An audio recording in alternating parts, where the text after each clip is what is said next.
Welcome to Happy Talks with Dr. Alice and Donovan. Dr. Alice Fong is a holistic naturopathic doctor and founder of Amour de Soi Wellness, and Donovon Jenson is a software engineer and founder of HowToHappy.com. Together, they're out to cause more happiness in the world. Hello, everyone. Welcome to Happy Talks. My name is Dr. Alice, and this is my awesome co-host, Donovan. And today we are going to be talking about identity. So, Donovan, what are your initial thoughts when it comes to identity? What does that mean to you?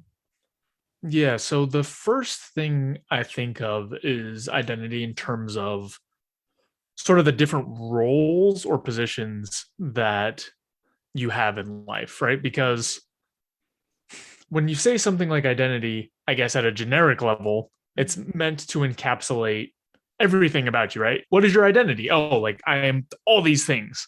Right. But when you think about it in terms of what you actually end up talking about, or if you're asked to describe your identity, it usually, at least in my experience, tends to come out as sort of these sets of roles, right? Or these different sometimes it's like attributes, right? It's like I am this type of person.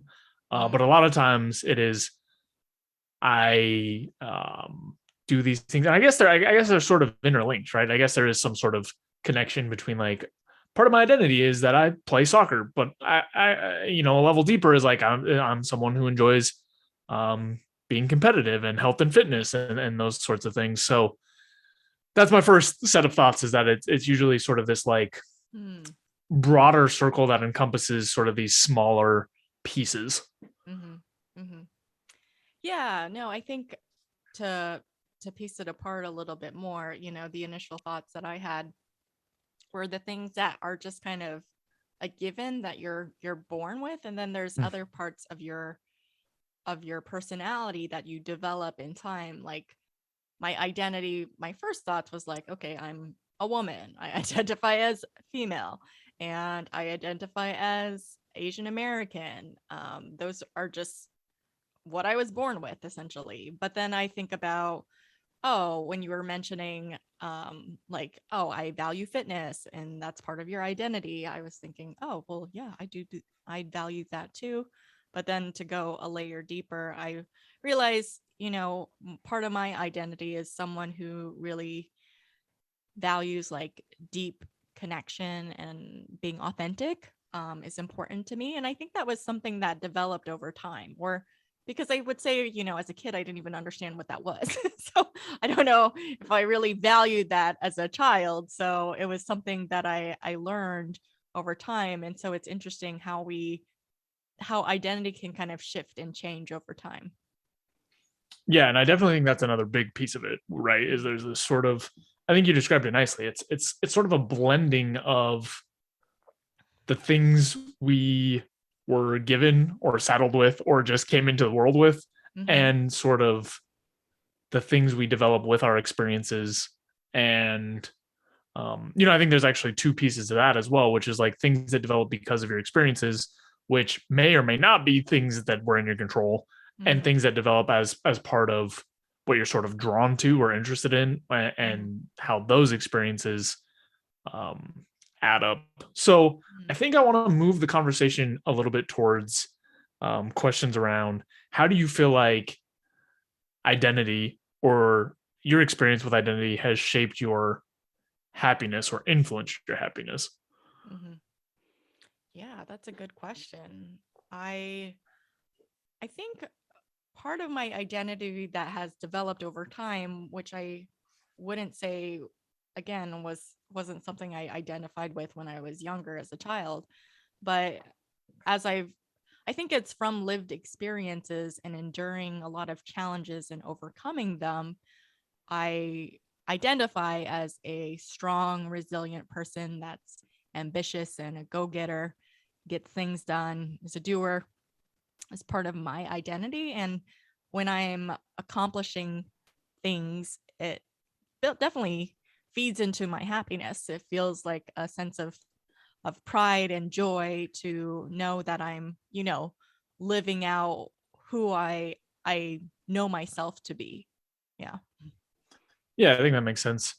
it seems to tie into sort of this a conversation we've had before around values in a sense too, which, I very consciously, almost daily, check my actions against my values to Mhm. make sure that I am being, or at least moving towards the person I see myself as. So that might be another interesting thing for us to unpack, the difference between sort of the identity that we want or the appearance that we want to have, or like Yeah. who, and it doesn't necessarily even have to be appearance, right? Because it can be Right. fully internal, right? I can have a disconnect between like, I did this thing, but Mhm. I know I'm this kind of person. So Mhm. I don't know why I did that. Yeah, be curious your thoughts on some of that. Yeah, that actually, the thought that came up for me was, is our identity defined by who we are or who we want to be? Kind of like, Mm, was that mm, shaped from like who I want to be? Like, one of the examples I thought of, as a child, my parents always described me as shy and introverted. And if you know me now, though, I'm considered extroverted according to the Myers-Briggs. I always come out extroverted, even though I took it like a million times. So, and I would say, yes, I still have like introverted sides. I like need time to myself, but I feel like pretty comfortable around people and talking and engaging with them. So but I was like, part of that, I very specifically remembered I didn't like being described as shy. So I feel like I forced myself to become extroverted. And then, being a waitress at one point forced me to, being a dancer forced me to be extroverted. So it kind of was like trained to be extroverted over time until that eventually became a part of my identity. And it all stemmed sort of from like, I don't know if I would have pursue that as much if my parents never described me as shy. I don't know. You don't really know, but I know that was one of my motivations to not be shy. yeah, the trajectory that you just described Mm-hmm. is something that I'm very familiar with, and I think is pretty common to see, right? Is Yeah. sort of an idea of an identity that we want to have, Mm-hmm. but isn't necessarily being translated out into the world. Mm-hmm. Because I know the times when I feel the most motivated to change my actions is when other people keep describing me as something that I don't think that I am. Right. Yeah, exactly. So the example that comes to mind for me is there was a while in my life that people were describing me as very intimidating, Hmm. which really caught me off guard because Yeah. I don't feel like Mm-hmm. um that's part of my identity, right? Like I don't Mm-hmm. feel like I'm the type of person. In fact, I feel like I would like to come across as very like warm and inviting and open. So Right. Yeah. that when I got that feedback, and it wasn't just a one off, right? If it was, then I would have been like, okay, yeah, sure, whatever. Right. Yeah. But I had heard it multiple times, Mm-hmm. so I made sure to go spend time Mm-hmm. um, learning the types of sort of body language and Mm-hmm. expression and the things that you need to do to appear more inviting. Mm-hmm. So I don't know that I have a whole lot to add, except that I think it's a common experience to sort of have this disconnect between this is the type of person I think I am, this is how I think I'm coming across, Right. and then getting feedback from the world that like, nope, it's something else, and being really driven to like, Mm-hmm. I don't want to come across this way. Right. That actually makes me think of another example where it wasn't I was resisting what other people were identifying me as, Mm. but it was just developing awareness of not even realizing this is how I was occurring to people. Was one of my really good friends from college. I considered myself like I identified for a really long time as a relatively like laid back, chill type of person. And when I told my college friend this is like years after college, he was like, that is so not true. You wouldn't be able to do everything that you've done if you were a laid back person, like go to med school, like do all those license and degrees. You are actually an intense person. And I wasn't offended by that. I was just kind of shocked by that initially. And then I was thinking about it a little further and I was like, yes, I guess that's true. But I also can say that I still identified as laid back in some aspects of my life, but then intense in other aspects. So I think both are true, even though they're sort of opposite. And it's kind of depending on what it's around and maybe my mood. Sometimes I do want to just kick back and do nothing. And then other times I'm like, let's go get it, stuff done. So it really varies. But that was just a very eye-opening experience for me, that it just never even occurred to me that I would come across as intense to people. And so it just had me develop more awareness of realizing that how I identify myself is not necessarily how others identify me. Well, that leads to an interesting idea around sort of, I feel like people tend to look at identity pieces as sort of these concrete binary things, right? Where it's like, oh, I think of myself as someone who is warm and inviting. But the reality of it is, you know, on the same spectrum as like sort of emotions and stuff, like the ways we come across for the majority of these traits are on a spectrum.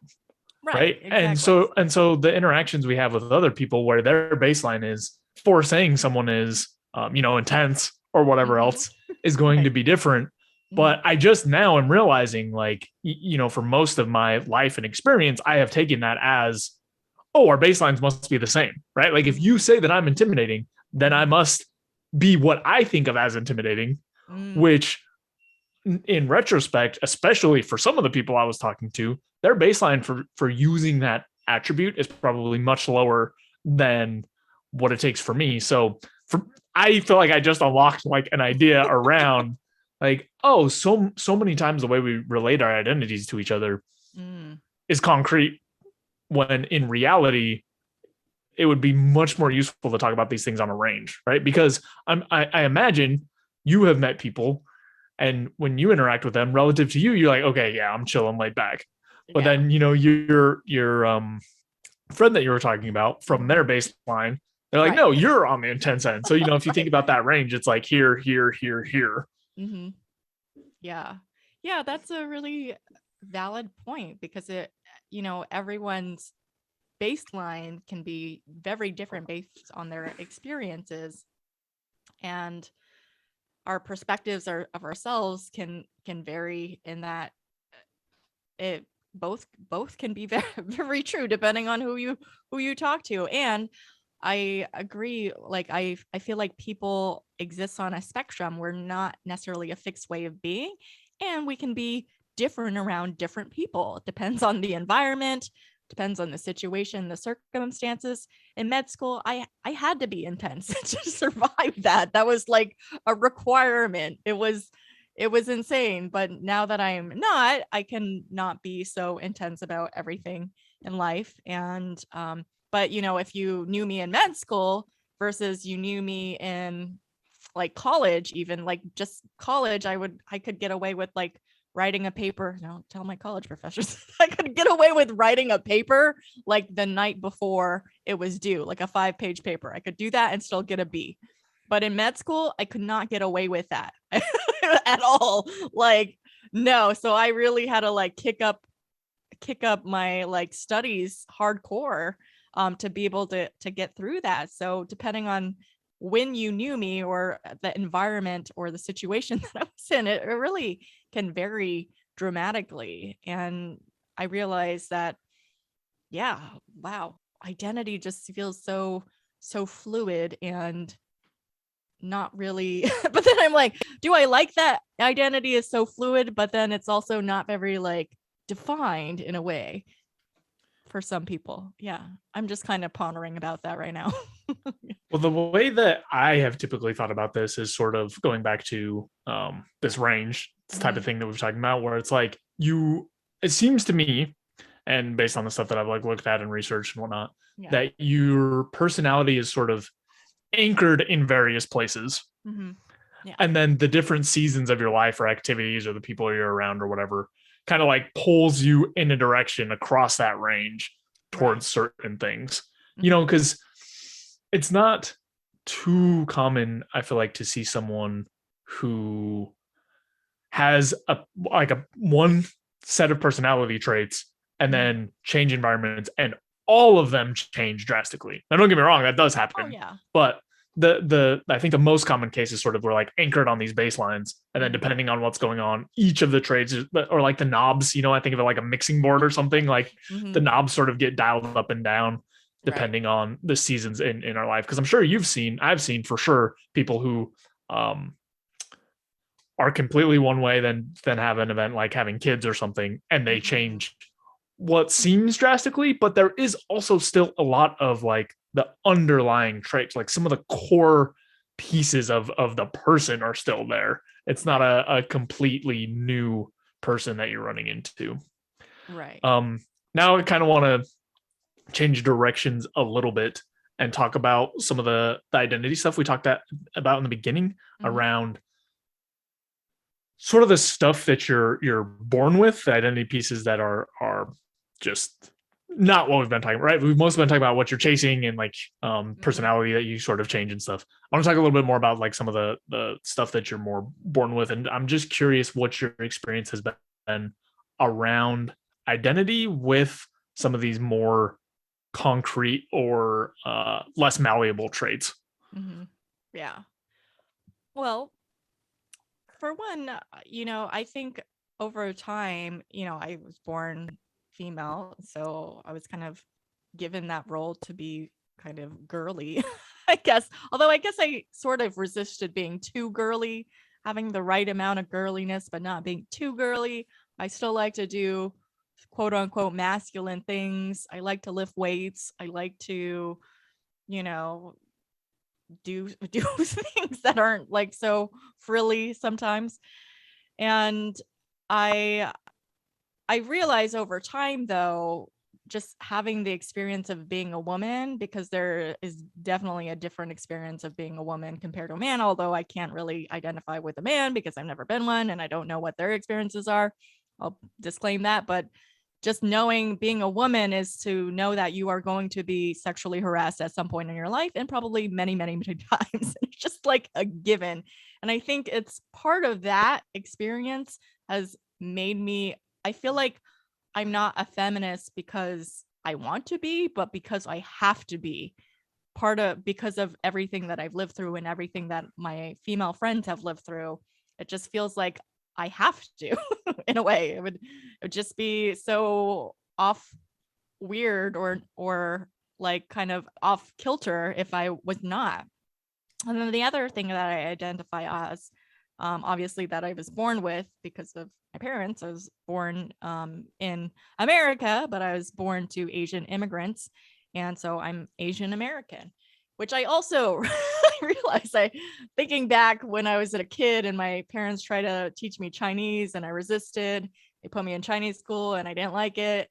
And I resisted being like too Asian too growing up. And I identified more as American and just felt like a regular person. And I didn't even realize how my face, even though I didn't even notice that I was like maybe like one out of like 2 or 3 Asian kids in my class.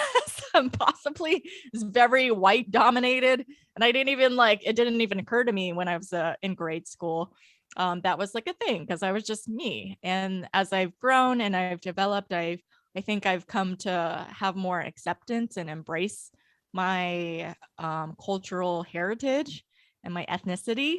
And that has shifted about me. I'm still like an American at heart, but I definitely love all my Asian foods and I'm less resistant to accepting some of the things that I did when I was younger.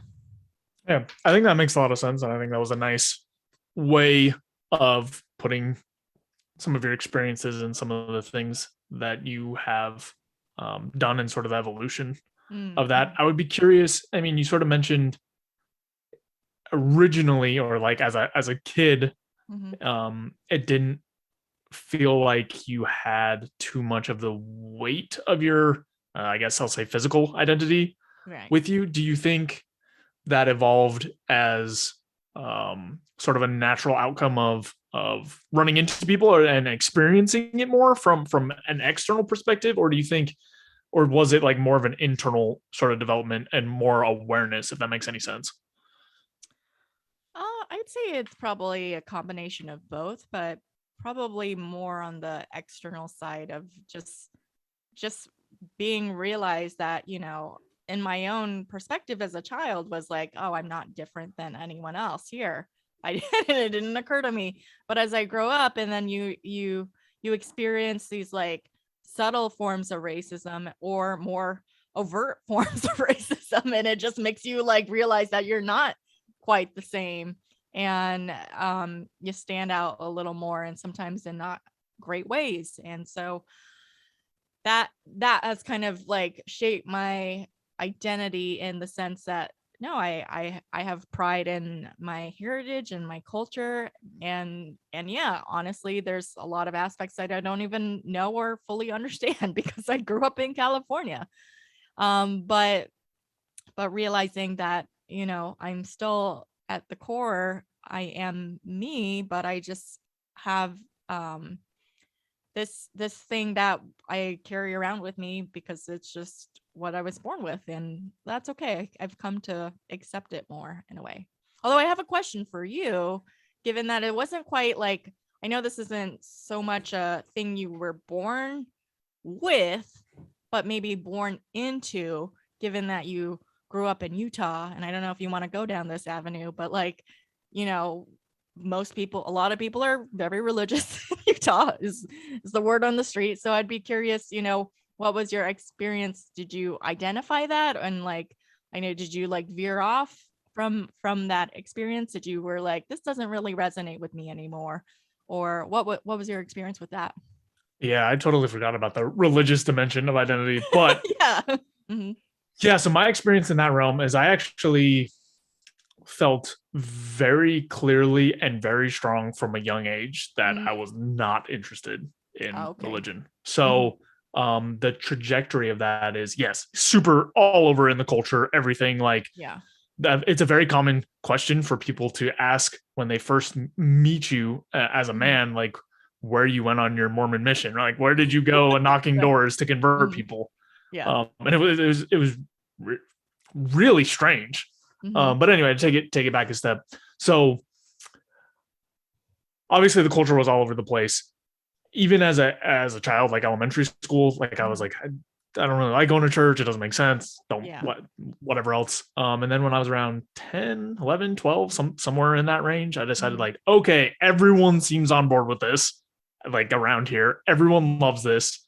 I will give it a genuine effort Yeah. and just Mhm. see what happens. Right. I tried it, absolutely nothing, zero crickets, like nothing that I looked at spoke to me. Mhm. None of the experiences Mm. felt nice or right to me. Mhm. It just didn't fit well at all. Mm.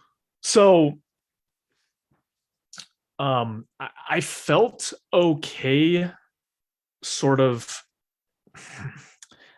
Well, I almost said something that's not actually true. So it was really interesting because I felt like I had to pay very close attention to the situations Mm. where that part of my identity could be shown without experiencing a whole lot of other stuff that I didn't want to deal with, right? Mhm.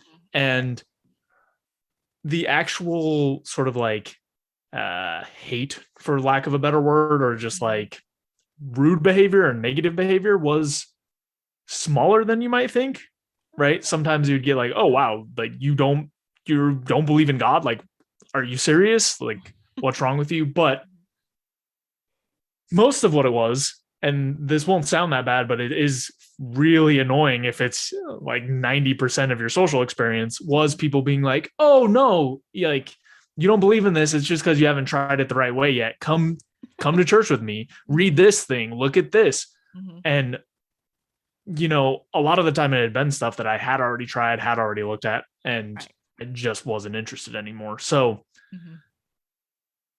that was a lot of my experience in Utah, especially up to the point where I graduated high school, like especially as a kid.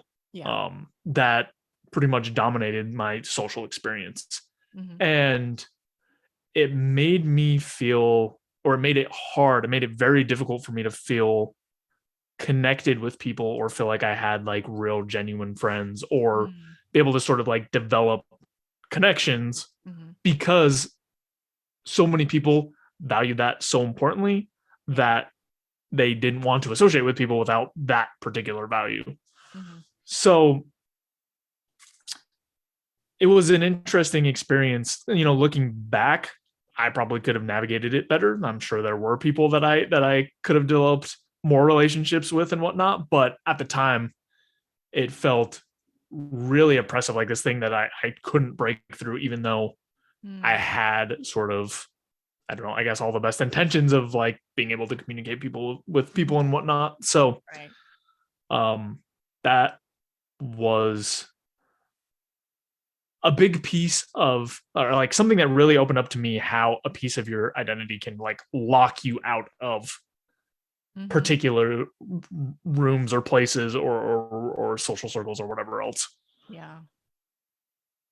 Yeah, definitely. I do you feel like you were sort of like an outcast because you weren't kind of following everyone or like the majority of the people in your community?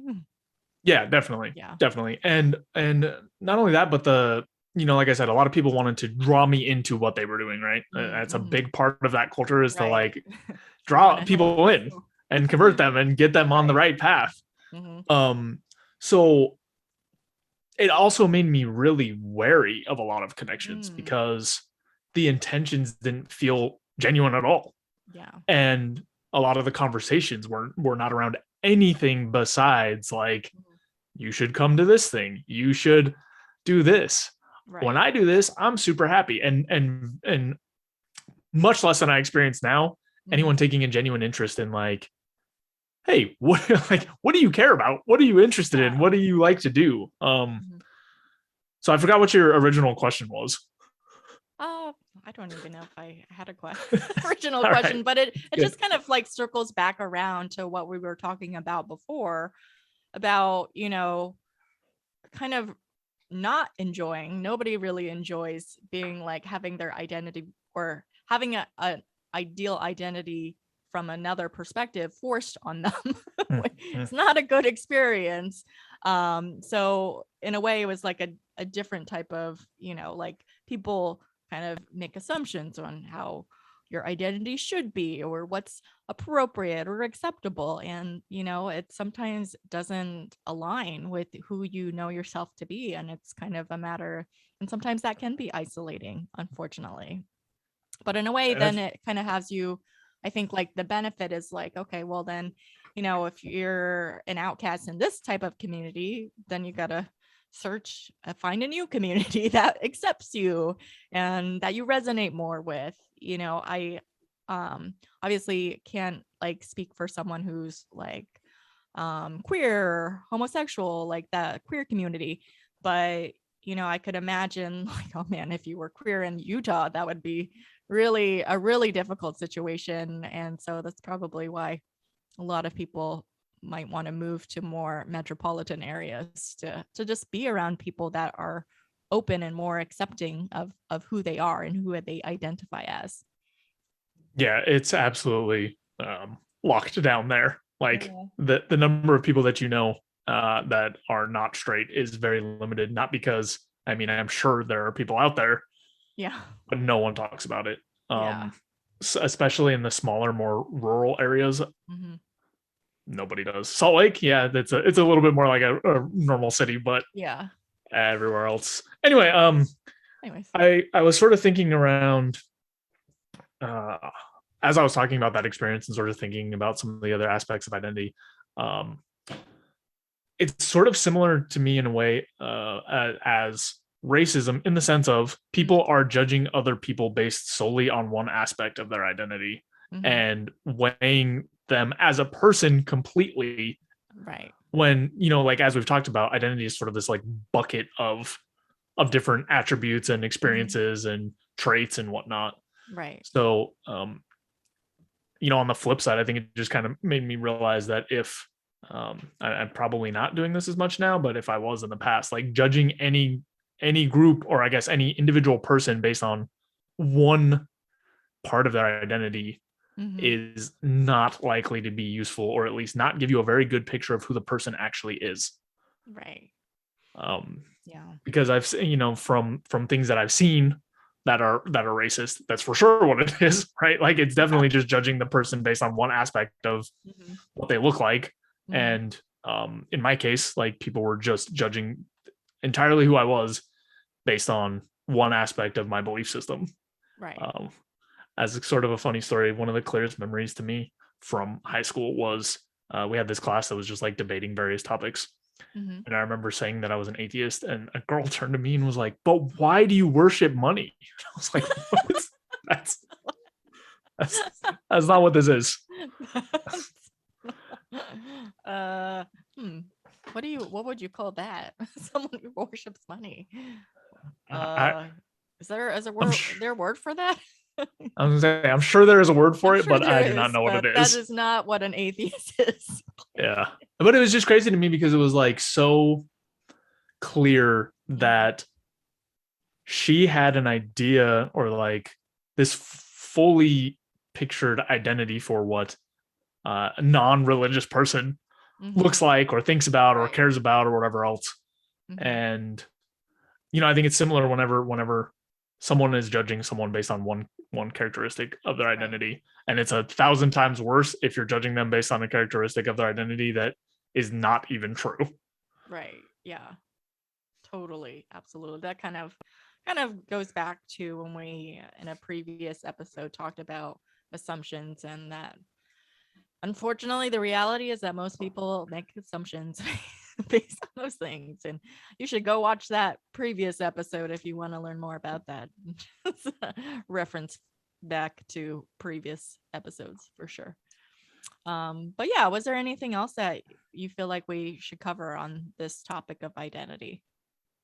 Yeah, there's one more topic I wanted to open up. Sure. Which is, I'll start with my experience and then probably ask you a question at the end. Yeah. So one of the things for me is when I was younger, right? A lot of these individual identities or labels or whatever else, I would pull to or like cling to a lot stronger. And it also made me a lot less happy. So for example, one of the things that I really thought about a lot or tried to figure out or like understand is like, what does it mean to be a man? And how do I exhibit these traits? Like, what does it mean to be masculine? What does it mean to be man? What is a man supposed to do? Yeah. And the more that I tried to like cling to that and really figure it out and show up socially as like, oh, like I'm a man, the more stressed I was and the less authentic it felt. And also, I don't think it came across very well. So the question, I think, is I'd be curious what your experience has been around sort of this like clinging to identities, because I feel like the more tightly I've tried to grasp onto anything specific, the less it has actually served me. The example I thought of is that, you know, I identify as a person that is, you know, reliable, that you can count on, that's someone who has your back, and you can, well, is a team player kind of a thing. And I just remembered when I was in my leadership program, you know, trying to make my measures to become one of the leaders in the program, that I was really struggling getting there. I was like doing everything that I can to like make it happen by a certain deadline. And I was like, and it was like a week to the deadline, and it was clear that I was like it was not gonna happen. And I was like so distraught and disappointed because I was not just letting myself down, I was more like letting my team down. And that was like the most stressful thing. And I literally like cried in class over it because I was like, I'm letting my team down. I'm like so upset about that. And when I was like just like bawling my eyes out, you know, one of my coaches came to me and was like, you know, you realize what's really going on? Oh, I feel like I'm disappointing you all. And she said to me, you know, there's nothing you could do that could ever disappoint us. That's living there with you and not with us. Okay. So get over it. kind of a thing. And that was a very eye-opening experience, because I was just so caught up in this identity of, no, people count on me. I get things done. I'm and I wasn't able to do it because of whatever reasons, even though I did my best. And I realized, yeah, I have to realize that particular part of my identity, I think, is unfortunately sort of linked to this need to not want to disappoint people. So there's like that subtle thing of not wanting to let people down, is pushing me to be the person that, is reliable and someone who can count on you. So like the worst thing for me is to let someone down is so disheartening and miserable for me, that I make myself like miserable in that process. Yeah, I'm going to use your example, but Mhm. that's exactly the type of thing that, and I still have tons of gaps in this, but that's exactly the type of thing where when I'm able to give myself a little bit more space against the identity that I have mapped out for myself, right? Like you're saying, like I look at myself as someone that people can rely on and am reliable. Yeah. When I've held so tightly to that and I make a mistake, then I end up beating myself up so much for so long. And when I'm able to, nowadays more and more, but still nowhere near perfect, when I'm able to say like, this is something that's important to me, this is like part of my identity to be reliable. In this particular instance, I wasn't able to make it happen. Yeah. That doesn't break, or like just by allowing myself more space around, like, okay, that doesn't mean I'm not reliable. It doesn't mean, all these other terrible things that I would usually yell at myself. Right. That for me has been a key distinction for being able to accept and move around some of the identity that I want to have without crushing myself, feeling bad when it doesn't match up perfectly. Yeah, no, I concur with that, in that, because I didn't make my measures in time, it doesn't mean I'm not reliable, or it doesn't mean I'm not a person that you can't count on. It just is, I think it kind of goes back to, I think, another point we've made in past episodes of not being attached to outcomes, and that, I honestly would say I did the best that I can. I like busted my ass so hard and I still didn't happen. But, I gave it my best shot that I could. So, in the end, there's nothing really to feel bad about. Doing what I was requested of me was extremely difficult. So it's not like the end of the world if I didn't do it, because the majority of people didn't do it. I was just trying to be exceptional for some reason. Yeah. Yeah, I will add one more example, which is when I got into software and started working at Google.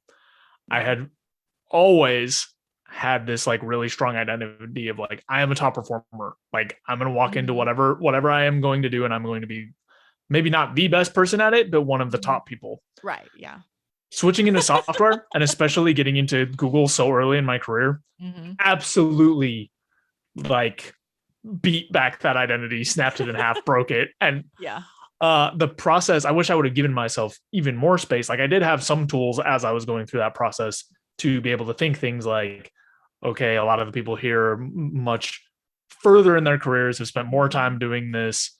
And I was able to use some of those tools, but still, that experience really beat that piece of my identity out of me in a particular way, which is it beat out the part where I was clinging to it so strongly. Yeah. And all it left was the part that's like, okay, whenever I go into a situation, I'm going to do my best and make sure I'm putting in a full effort to be a top performer or whatever else. But depending on the circle and the circumstances and everything else that's going on, that may or may not happen. And just like you were saying, I was so tied in with like sort of those outcomes as opposed to my process, that it was very uncomfortable for a very long time. It took a while to allow that sort of clinging to loosen up into something that I feel now is more healthy and more realistic. Yeah. Yeah. No, I can resonate with that story a lot. It mirrors my own experience in med school, in that, for most of my education, grade school, high school, even college, I'd say, I got good grades. I was a high achiever, a high performer. And then I got into med school, and I was like really struggling, especially that first year. I was really struggling. I didn't fail any courses, but there was like this pass fail system, but then there's like this in between, like partial pass. And so you had to like take an additional test to fully pass. And so I got a lot of those partial passes, and that was very disheartening. And I realized over time that, I'm in a school with a lot, like ridiculously smart people that were all top performers in their high schools and their colleges, and it's just like a sea of them. And it's okay if I'm not at the top anymore, and it's okay if I'm barely paddling, just like dog paddling to stay atop of the water, essentially, to get by. And I just had to figure out the learning style that worked for me, and it took time, and I eventually figured it out and was able to graduate in time, but it wasn't easy. And I let go of the idea like, oh, I need to be on top of my class. That's then it was about just like, I just need to survive, get through it. In a way, I do not need to be on the top. Let's just not die. Yeah. Yeah. So I think we both shared examples in the sort of like productivity achievement space, but I you can tell me if this resonates with you too, but it applies to, for me, basically all the aspects of my identity, right? All of the attributes or traits that I think I have. At times, the world has told me that that's not necessarily the case, or it doesn't map up exactly the way I think it does. Right. And I know I've said this a million times now, but the more I would cling to whatever it was, the worse I would feel.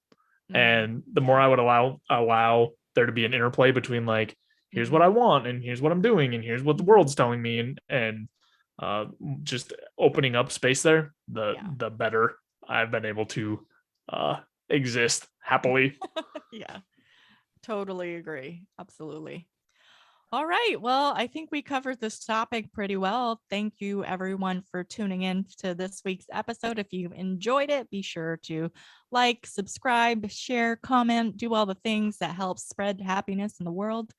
And yeah, that's it for today. We'll see you next time. Thanks so much for watching. If you enjoyed this video, be sure to like it and then go and subscribe to my channel and ring the bell so you get notified when the next video comes out. And if you check out in the description below, go to my website where you can get my free fast and easy guide to stress relief. Thanks again for checking us out, and we'll see you next time.